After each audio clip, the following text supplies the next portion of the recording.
Olá pessoal, bem-vindo aqui à nossa aula 3 do nosso curso de Educação Financeira, que é gratuito aqui no YouTube. Pessoal, eu peço aqui, antes de mais nada, se você está gostando desse conteúdo, que você siga esse canal aqui, curta esse vídeo para que mais pessoas também possam ter acesso a esse conteúdo gratuito. Então, conto aí com sua ajuda para que mais pessoas consigam ter acesso a esse conteúdo aí.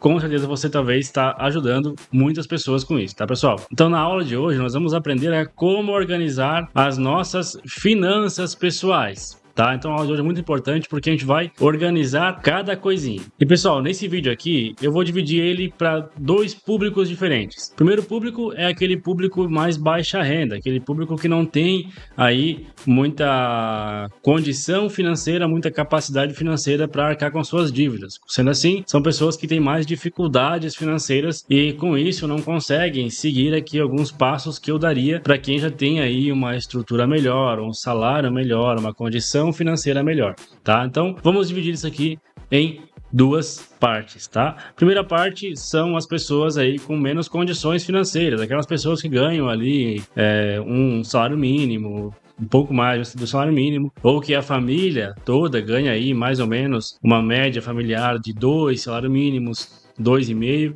que é um salário básico, né? Um valor muito baixo aí para conseguir viver no Brasil, ainda mais porque no Brasil nós temos aluguel muito caro, nós temos aí despesas muito altas, né? O mercado, qualquer coisa que você vai no mercado já gasta 200, 300 reais, já compromete 20% da renda dessas pessoas. Então, por isso que eu vou fazer esse vídeo para dois públicos diferentes. Primeiro vai ser para o público mais baixa renda, tá? E eu vou tentar utilizar uma estratégia que possa fazer sentido. E o segundo é para um público mais alta renda, um público que já tem mais capacidade e consegue seguir aqui o objetivo de um jeito mais claro, tá? Então, bora falar aí pro público de mais baixa renda. Pessoal, essa primeira dica, esse primeiro passo, ele vai servir tanto para quem é mais baixa renda, quanto para quem já que tem uma renda maior, tá? Então, esse primeiro passo aqui, ele já é um primeiro passo muito importante, tá? E o primeiro passo é você pegar aí caneta, papel e você escrever aí na caneta, aliás, escrever no papel com a caneta, todos os seus gastos. Tudo aquilo que você gasta, tá? E pessoal, é muito importante você escrever isso. Por quê? Porque quando você escreve, isso gera um cansaço em você, de alguma forma, e você tende a memorizar melhor do que quando você simplesmente pega os seus dados, joga no aplicativo de celular e pronto. Hoje tem muitos aplicativos de celulares aí que fazem esse trabalho, você não precisa nem se esforçar para isso, simplesmente vai lá, vincula o seu banco lá e tudo que você gasta já está salvo lá. Mas eu acho que é essencial você colocar isso num papel, por quê? Porque você consegue ter uma noção muito clara de tudo aquilo que você gasta.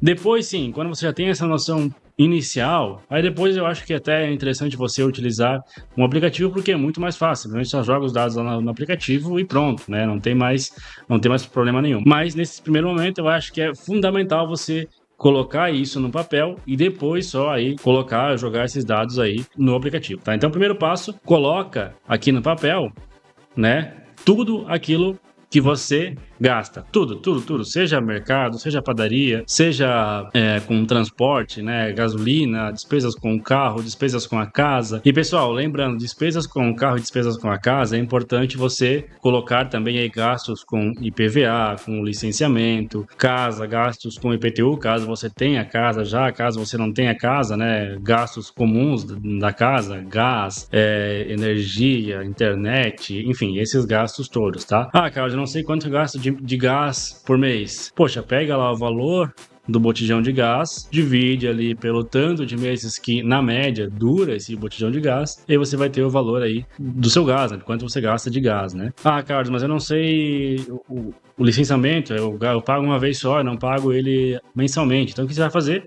Paga uma vez por ano, dá R$1.000 de licenciamento, divide R$1.000 por 12 e coloca lá todos os meses ali, como se fosse um gasto mensal, tá? Isso vai ser um gasto seu mensal, embora não seja mensal, mas ele é um gasto mensal, tá? Você tem que separar isso aí por mês, tá? Então, se você tem carro, se você tem casa, se você tem outros gastos aí que você gasta uma vez por ano, você divide esses gastos aí por 12 e coloca lá que todos os meses você tem esse gasto, tá? Os outros gastos, como gastos com cartão de crédito, compras esporádicas, compras de roupas, essas coisas todas, coloca também ali. E é importante você classificar cada coisa, tá? Gastos com cartão de crédito, tanto. Gastos com carro, tanto. Licenciamento, tanto. Porque aí você consegue ter uma noção da onde que tá indo o seu dinheiro, ou para onde que tá indo o seu dinheiro. Feito isso, colocou no papel quanto que você gasta, agora coloca quanto que você ganha, né? Todo o seu salário, tudo aquilo que entra para você. Coloca também no papel todo o seu salário. Se você faz algum serviço por fora, faz algum bico, alguma coisa nesse sentido que ganha um pouco mais, coloca também lá mais ou menos uma média mensal do que você ganha. Tá? Coloca tudo ali, tá? O fixo e também o salário que você tem aí como um bico, né? Aquele que você ganha ali, que você faz um serviço aqui, um serviço ali, você ganha esse salário esporadicamente, tá? E se você faz alguma coisa nesse sentido. Se você não faz, coloca só o seu salário fixo ali e tudo certo, tá? E pessoal, o importante é que você faça isso mais ou menos numa média de 6 meses, tá? Então pega ali todo o histórico de gastos que você teve com cartão de crédito, tenta lembrar ao máximo se você gastou com dinheiro mesmo, sem que passasse por banco, porque quando passa pelo banco, você tem lá salvo no extrato que você gastou, né? Quando você gasta em dinheiro físico, você nunca tem, assim, você nunca sabe, né, quanto que você gastou, às vezes até esquece, compra uma coisa ou outra e você não lembra. Então tenta lembrar, assim, ao máximo que você conseguir, tenta lembrar aí tudo que você gastou. E a partir de agora, tenta fazer todos os seus gastos de uma forma onde você consegue controlá-los, tá? Eu não sei se você gosta de utilizar aplicativos de banco ou coisa nesse sentido, ou se você prefere dinheiro físico mesmo, mas sempre que você comprou alguma coisa, coloca ali no papel, coloca numa planilha, num sistema, num aplicativo, numa coisa nesse sentido. Eu gosto muito de utilizar, e não é marketing nem nada, eu gosto de utilizar o aplicativo da Mobilis, tá? É um aplicativo muito bom, tem um site, e eu controlo os meus gastos por ali. Confesso que primeira vez eu fiz no papel, tá? Fiz, né, escrevi no papel, e quando eu entendi tudo que eu gastava, tudo que eu tava gastando, as coisas que eu gastava, que eram aquelas compras formiguinhas, sabe? Aquelas compras que você faz ali, que gasta R$10 aqui, R$15 lá, 12 ali, R$30 lá.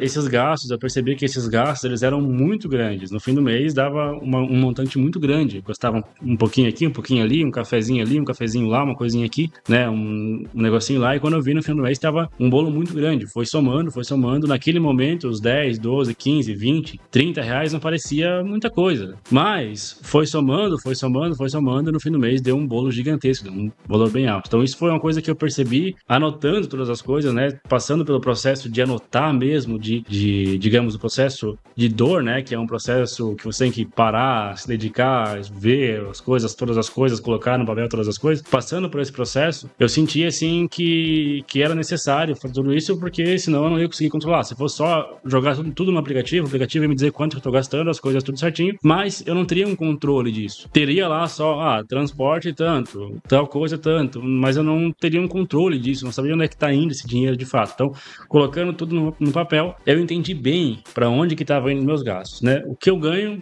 é simples, eu sei onde é que tem os trabalhos e coisa, então o que eu ganho é simples, mas o que eu gasto é mais complicado. Então, colocando tudo isso no papel, você já está com meio caminho andado, já está com um passo bem grande aí para a sua independência financeira. Agora, pessoal, eu vou falar agora exclusivamente para as pessoas de baixa renda, tá? Aquelas pessoas que têm mais dificuldades para conseguir dinheiro, né? Ou que ganham salários muito baixos, né? É muito difícil eu entendo isso, é muito difícil você conseguir sobrar dinheiro para você. Isso é normal, até porque você não ganha muito dinheiro. Então isso é normal, completamente normal. Qual que é o processo que você tem que fazer? Primeiro ponto é você tentar fazer algo por fora, caso você ainda não faça, que te renda mais, tá? Ter uma mentalidade mais empresarial. Esse é um ponto principal, porque se você continuar fazendo as mesmas coisas que você já faz, os seus resultados serão sempre iguais. Então, é fundamental que você tenha alguma mudança aí nos seus hábitos, naquilo que você faz. Poxa, tem lá 1 hora, 2 horas, 3 horas livres?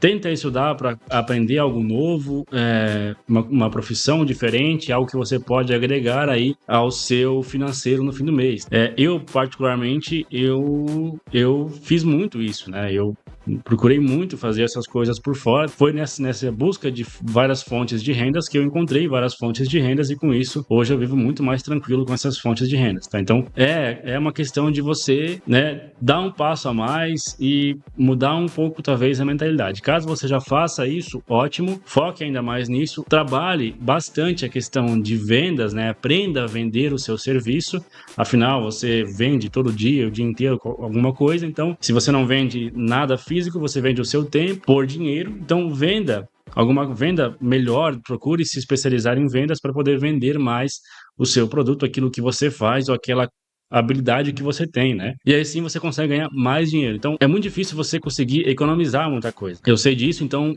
o jeito é você tentar ganhar mais, né? A única saída é você tentar ganhar mais. Tá? E eu sei também que não é fácil, né? Você vai pensar, vai dizer, poxa, mas então eu vou instalar o dedo agora aqui e vou ganhar mais. Não, é um processo, tem que ir com calma, né? Levando assim esse processo. Enquanto você tá ganhando pouco ainda, você pode tentar batalhar ao máximo para tentar economizar em algumas coisas. Talvez não comprar um determinado tipo de alimento que gasta um pouco mais, ou não fazer um determinado tipo de passeio a lazer no fim de semana, tentar ao máximo tirar ali aonde dá alguns gastos, algumas mensalidades que você paga, por exemplo, de Netflix, de essas coisas assim, que talvez você poderia abrir mão disso para poder sobrar um pouquinho a mais, tá? Lembrando que não é bom você abrir muito mão daquilo que é o seu lazer, tá? Afinal, é para isso que você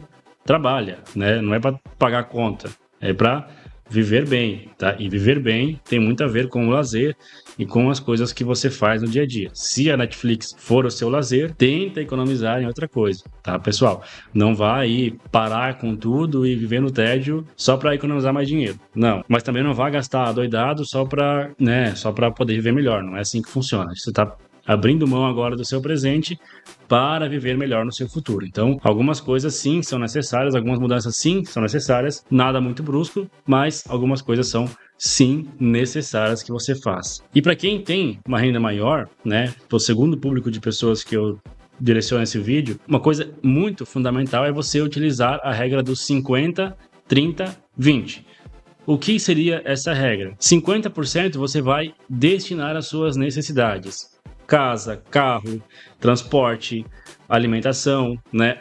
Alimentação básica, não aquele delivery que você pede, tá? Alimentação, gastos fixos que você tem, energia, internet, gás, os gastos com a casa, com o carro, tudo isso, 50% do seu salário tem que estar destinado aqui, tá? 50%. 30% você vai destinar a lazer, tá? A lazer. 50, 30, 20. 50% necessidade, 30% lazer, 20% investimento. Investimento você não mexe. Esse aqui é um custo fixo que você tem, esse aqui você não mexe. Você tem obrigação, a sua maior obrigação é manter os 20% em investimento. Isso aqui você está abrindo mão do seu presente para viver melhor no futuro. Então, isso aqui você não pode abrir mão. Os 20% do seu patrimônio que são para investimento, você não pode abrir mão. Na casa gastou um pouco mais, diminui lazer. Na casa gastou um pouco menos, pode aumentar lazer. Poxa, na casa gastou um pouco menos e no lazer não tenho muita coisa que eu quero fazer, bota mais investimentos. Nunca pode ser menos do que 20%, tá? A regra principal é não mexer nos 20% que são para investimento. Mexe nos 30% de lazer, 50% da casa, nos 20% para investimento você não mexe, tá? Então essa é a organização principal, é a organização que eu faço e que tem dado muito certo. Então eu tenho certeza que se você fizer também essa organização, você vai pagar suas contas, você vai viver bem e você vai conseguir aí investir ainda para o seu futuro, para que lá no futuro você viva dos seus investimentos. Tá? Investindo 20% ao mês do seu patrimônio, eu tenho certeza que em alguns anos aí você consegue viver dos seus investimentos, dos retornos dos seus investimentos. E pessoal, é muito importante você aprender a dizer não, tá? Eu sei que às vezes é inevitável você estar no mercado e tem lá uma coisa que você gosta muito para você comprar, mas diga não, aprenda a dizer não. Quanto mais você economiza no seu lazer, né, que são os gastos aí que você pode ter aí muito variáveis, quanto mais você economiza no seu lazer, mais você consegue investir e mais você consegue atingir os seus objetivos financeiros lá na frente, né, com mais antecedência. Então, se você quer, por exemplo, construir uma casa, lembra que se você comprar uma barra de chocolate, você está tirando um tijolo da sua casa do futuro. Se você gastar com uma janta de R$100, você está tirando, sei lá, 15, 20 tijolos da sua casa do futuro. Então, pensa com carinho cada vez que você vai fazer um gasto aí, talvez desnecessário. Não estou dizendo aqueles gastos que você tem lá com seus amigos em algum momento, em algum fim de semana do mês, que são gastos necessários, são um tempo de lazer, um tempo de conversa, um tempo de risada, um tempo de recuperar energias estando com outras pessoas. Esses gastos tá liberado fazer. Agora, não precisa ser todo fim de semana, não precisa ser sexta, sábado, domingo, não precisa gastar 2, 3, 10, 20 mil reais numa janta. Gasta um valor básico que não vai prejudicar o seu orçamento, lembrando que é limitado a 30%. Então, poxa, amigo me chamou aqui nesse mês, mas eu já gastei com outros lazeres durante o mês, e um amigo me chamou para lá a gente fazer uma janta na casa dele, vai dividir o valor e tudo mais. Cara, deu 30% do seu orçamento, já atingiu o teto, esquece. Diz que não pode, diz que não vai conseguir, que dessa vez vai deixar, justamente para que você não comprometa o seu orçamento e não tire dos seus investimentos, tá, pessoal? Então, muito cuidado. Lembrando, dê preferência para tirar do lazer, dê preferência para reduzir os gastos com o lazer, tá? Na casa, muitas vezes não dá você, né, diminuir os seus gastos, mas os investimentos têm que ser obrigatórios e têm que ser bloqueados. 20% do seu patrimônio bloqueado para investimento, você não mexe nisso aí. E, pessoal, lembrando que organização financeira é liberdade e não é prisão. Eu sei que às vezes dói a gente deixar de gastar em alguma coisa, mas organização financeira é liberdade, não é prisão. Você está abrindo mão de alguma coisa agora para se sentir mais livre no futuro. Se seu objetivo for uma casa, pensa bem, poxa, gastar com uma pizza é muito bom, gastar ali com os amigos é muito bom, mas vale a pena você tirar alguns tijolos da sua casa do futuro para poder gastar com seus amigos? Se não vale a pena, não há por que fazer. Lá na frente você vai poder, junto com seus amigos, na sua casa, né, vai poder comer uma pizza, vai poder sair para fazer uma janta diferente, alguma coisa nesse sentido?